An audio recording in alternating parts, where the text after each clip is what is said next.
If English is your native language, you might well be miserable, or at least not as happy as you used to be. That's the message from the new World Happiness Report, which shows English-speaking countries are tumbling down the World Happiness rankings.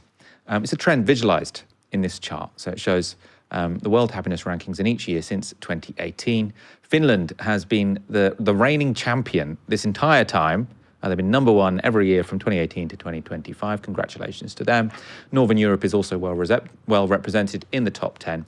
The English-speaking countries, though, we seem to have a problem. So New Zealand has gone from 8th to 11th, Australia from 11th to 15th, Canada from 9th to 25th, the US from 19th to 23rd, and poor old Britain has gone from a respectable 15th in 2018 to 29th now. And the happiness report is put together by Oxford University and the UN. The method is pretty simple. So they ask people across 136 countries to answer how satisfied they are with their life on a scale of 1 to 10. Each country then gets an average. So to give you an idea of what the results come out like, at the top, the typical Finlander gives themselves a score of 7.7 out of 10 for life satisfaction. At the bottom, the typical Afghan gives themselves just 1.4 out of 10. That's really, really sad statistic. Meanwhile, the typical Brit scores their life satisfaction at 6.7 out of 10. So not bad, but going in the wrong direction. Now, ever since they've done this report, they've found that wealthy countries usually do much better than poorer countries. More equal social democracies also score very well. The trends, though, so the movement, how this is changing over time, for richer nations and for younger people in richer nations, doesn't look great. So this is how scores have changed in Western Europe between 2006 and 2025. It's broken down by generation. So in the purple is Gen Z. They've gone from having a 7.5 score to a 7 score. Meanwhile, millennials in pink have gone from 7.2 down to 6.9 out of 10. Gen X and above have stayed fairly steady at 6.9. So interestingly, Gen Z tends to be, or historically has been happier, or younger people, I should say it this way. Younger people have generally been happier than older people in this report, but they're beginning to converge. Because the mental health of young people is deteriorating relative to older people. The trends are even worse in the non-European Anglosphere. So the report has bunched together the USA, Canada, Australia, and New Zealand. Gen Z on this have gone from 7.8 to 6.8, so a full point they've lost. Millennials are down from 7.5 to 6.8. Gen X, again, have stayed fairly steady. So now Gen Xers, or older people, are happier, according to this sort of statistic, than younger people. So there's been a flip there. Now, before you get too depressed looking at those charts, we should say that overall world happiness, according to this report, has risen over the past 20 years, principally because lots of previously poor countries are becoming richer. So the standout from this report is Eastern and Central Europe, who have all gone up a point. And, looking at the report, it's not that everyone's sinking into depression, but there is something going on in the developed countries among young people, and specifically in the English-speaking world. So what is going on? I'm joined now by Benseka Kiyembe, founder of Naked Politics. Your first time on the show. Thank you so much for joining us. Thank you for having me. Excited to be here. What's going wrong? You're an English speaker. As an English speaker, why are we all becoming something more integrally miserable? wrong with the English language, I think. No, I mean, I think there's just the obvious one, which I think it is partly economic, right? It's boring to say it's neoliberalism, but I think that's probably part of the picture. I mean, you've talked about some of these countries being richer, or the richer countries, but I suppose when we think about how wealth might be distributed in some of these countries, it's perhaps not distributed massively evenly, particularly when we lay that along sort of youth versus older generations, right? And we think about class disparity very much as part of how we kind of, how youth is distinguished now. Like, to be young in some ways is to be poorer, right? Like, those two things are quite synonymous. I'm not an expert on Canada or Australia necessarily, but I think certainly here in the US there's been a kind of hollowing out, I think, of public infrastructure, youth services, serious lack of third spaces. And I think we're going to talk about this a bit more in a minute. I know about the sort of online space, but I think austerity very much kind of laid the groundwork for then this kind of empty vacuum where then the online world could take over, making us perhaps less happier. We've got less real spaces to exist in, and as a result of austerity, and then that's kind of been taken over by online spaces. I do also think beyond some of the economic stuff as well, I think we also, younger people in particular, like we live in this globalized world, social media, we've got access to see more about how other people in other countries might be living, right? Perhaps more than any other generation before. I was quite fascinated with like some of the China maxing stuff that we had like at the start of this year, and people were like drinking hot boiled water every morning, like on my timeline. And I was like, what is this about? And then I realized, oh, it's a Chinese cultural thing, which I thought was really interesting, right? And so we can see not only ways in which, infrastructure in other countries might be better. It's great that the trains run on time. That'd be nice. But there's also maybe a cultural and identity thing as well. Not to sound like a right-wing talking point here or anything, but maybe there's also something we're envious of here about a certain cohesiveness and a certain cultural identity that feels more tangible in other countries than it is here as well. And I think finally it's kind of linked somewhat to, I think, a general sense of maybe purposelessness.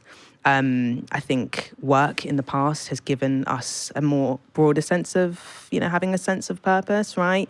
And I think now work makes us feel quite atomized and quite alone. We don't have a sense of community cohesion. We don't form personal relationships in the way that we used to through our work, right? We become very alienated from it. And I do wonder if that's also part of the unhappiness. We're working more than ever before, and work defines our lives more than ever before. And yet it makes us deeply, deeply kind of unhappy. I'm not sure we are working more than ever before. I mean, statistically, I'm sure we're not. I mean, they used to work 12 hours. They used to work 12 hours a day. But I mean, I suppose I'm always resisting these things of it's the worst it's ever been. I'm like, did you see the 1800s? Like, it wasn't great.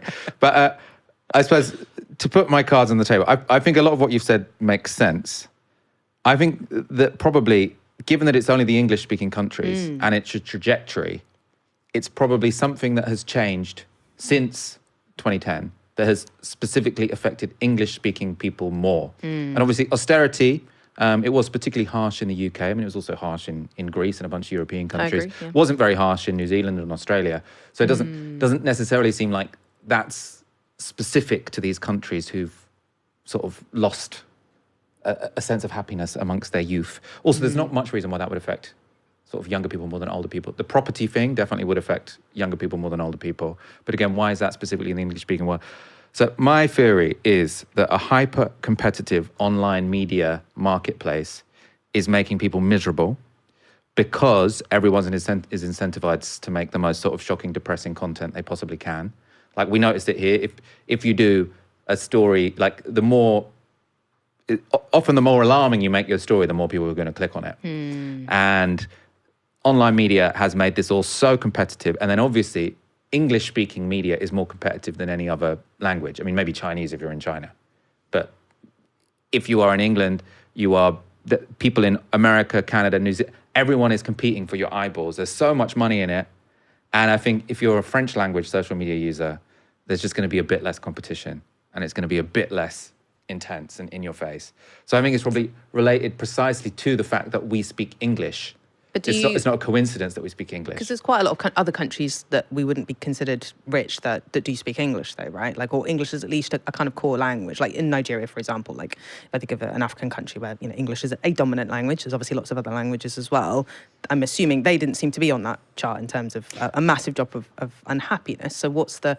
Is that the main thing? I agree, it could definitely be a part of it. I'm sure it's not very good for our blood pressures that we're this alarmed, but I'm wondering if you've really isolated the real factor. It's an interesting point. I haven't looked at the statistics for Nigeria. My guess, correct me if I'm wrong, would be that sort of people in England and America are in the same online sphere in a way that people in Nigeria aren't, because that's where the markets are. So obviously you've got all these content creators who are competing for eyeballs in America and Britain and Canada and Australia, because that's where people have like the money. That's who the advertisers want to show the advert to. Yeah. So I would imagine that it's sort of, we're being targeted with the sort of like, we need your attention, pay attention to this is terrible, that's terrible, you should be outraged, yada, yada, yada. In a way that sort of, I imagine Nigerians are more watching their own content, but I don't know. Yeah.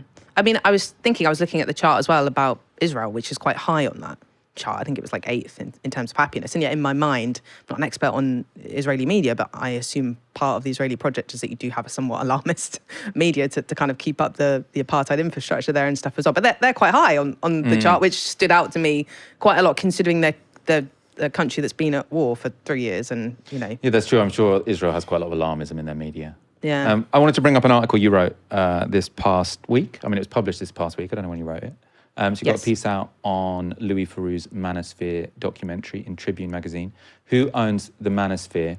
First of all, I'm going to say why I thought this was relevant to this story, because you started your article with this quote. I watched the Manosphere documentary last weekend, and this was also the quote that really stood out to me, which was HS Tiki-Toki, who I hadn't heard of before. We would show you the clip, but it's Netflix and this video would get taken down. So you've got to imagine it. I'm sure many of you have watched it. It was interesting if you want to watch it. And he said, the context here is he's like a really kind of nasty guy, really. Yeah. You can probably describe more who he is than I can. But he says, we live in an attention economy. With the attention, I can get more fame and monetize. And so I feel like this is very much English-speaking social media, hyper-competitive. There's just all of these young men competing with each other to get as many eyeballs as possible, which makes them all as alarmist, outrageous, toxic as possible, because it's just the market is too competitive. Yeah. But anyway, that was me explaining why I think this is connected to this. But explain the argument in your article. Yeah, so I mean, I think that's definitely a part of it, right? And I think one thing I quite like the documentary, by the way. Like, I think people got like the wrong end of the stick with that article. Like, I think people thought I was complaining about Louis Theroux. I thought the documentary was quite good. I didn't realize he had that many stands who were really, really batting for him. But I think one thing the documentary did really well. Toxic fan base. Apparently, sorry, Louis. Sort out your fan base.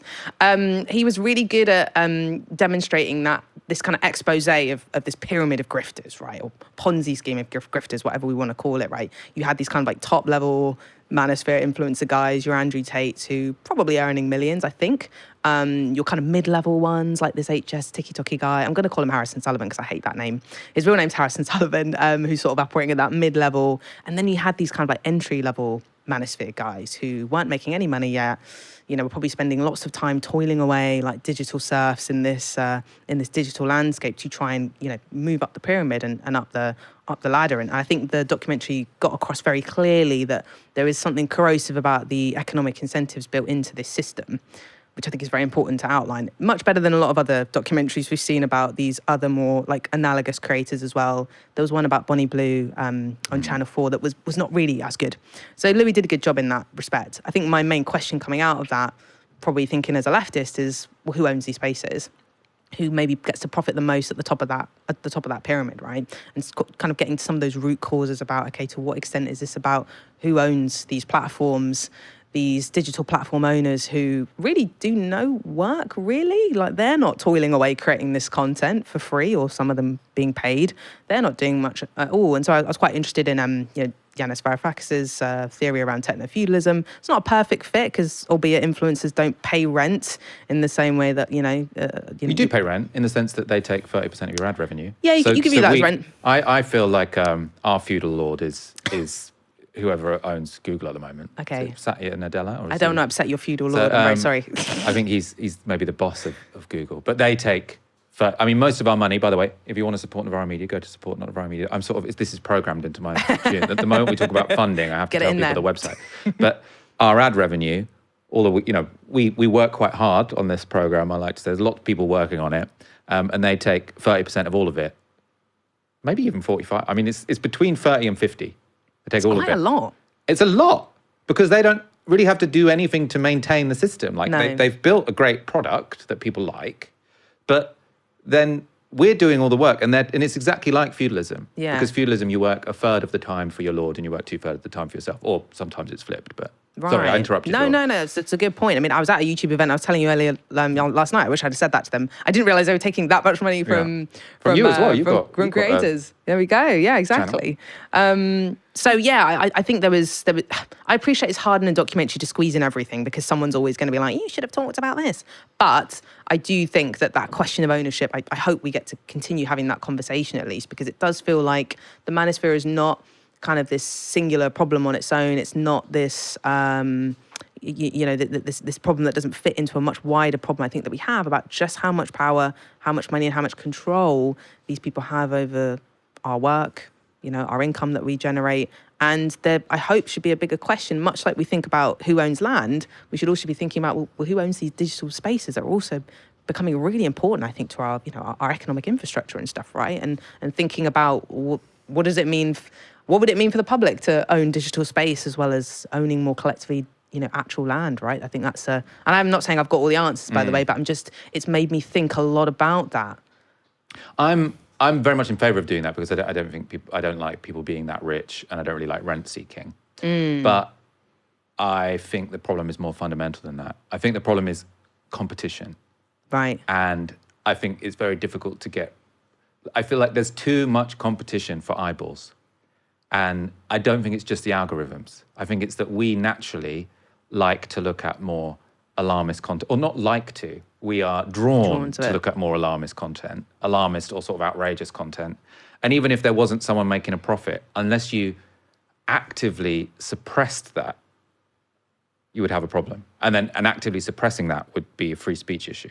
Yeah. Because so I think it's a fundamental problem whereby technology has created such a competitive media environment that it's got a bit crazy and everyone's miserable, especially. And the bigger the market, the worse it is. And obviously the biggest market is the English-speaking market. Yeah, and I know there have been conversations about this idea that social media will have to push onto viewers certain kinds of content or try and prioritize it onto the algorithm, right? But then, of course, that brings about, so let's say like YouTube has to push BBC content because that's more verifiable. Like that brings into question all kinds of ethical dilemmas, doesn't it, about the way in which information is being funneled to users. So it's not straightforward. I agree with that. All right, one more little data point I wanted to look at when I was researching this today. I want your views. Because I think maybe one thing I got from your article as well was there is a tendency to sort of pathologize right-wing influencers more than anyone else. But it is left-wing social media users that are the most depressed. You saw this in the notes, I did, right? see, yeah. So higher self-reported mental health correlates with conservative political views. So self-reported mental health, people who say it's excellent, 51% of conservatives say it's excellent. Only 20% of liberals do. This is American, so liberal means, that's left-wing. And how poor is your mental health? Liberals say, or no, is your mental health poor? 45% of liberals say it's poor. Only 19% of conservatives say it's poor. So whatever toxic thing is going on there, it's worse for liberals than conservatives, which I think is a bit curious. I don't know if some of that correlates to like wealth, but to be honest with you, sometimes I'm a bit skeptical of some of this data because I feel like people aren't always very good at like knowing where their politics sits a little bit as well. Or if they're happy or not. Or if they're happy or not, yeah. Like some of this self-reporting stuff, there needs to be a bit of room for error there, perhaps. I've been on dates with many men who said they were very left-wing and then the date proved otherwise, so... Or they said they were unhappy and they actually seemed quite chirpy, or both ways? I don't know if anyone's been on a date and come out happier with me, I don't know. Oh, my God. Well, Ben Stecker, I've come out happier from your first appearance on Novara Media. We'll definitely get you back on. Very enjoyable. How do people check out your channel? Yeah, they can just look us up, Naked Politics, on YouTube, Instagram and TikTok. And we have a website, we still do articles too.